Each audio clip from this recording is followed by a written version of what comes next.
mahulayan hining kalako. Kung nakita ko ang krus ug ang iyang pag-antos, gibuhat niya ang tanan aron ako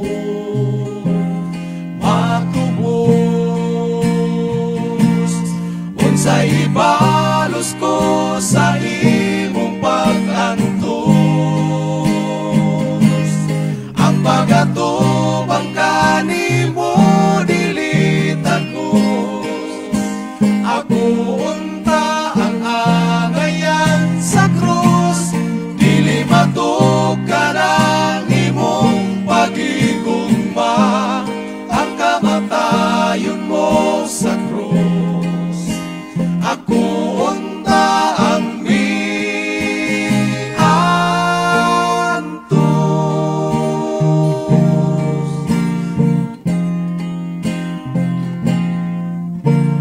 Way makalabaw sa gugma ni Jesus, ang akong pagkamatarong dili magpulos.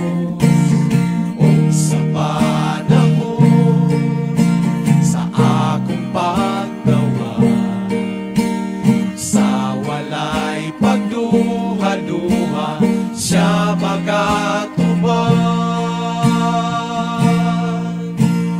Ug pasudlon ko siya sa akong kasing-kasing,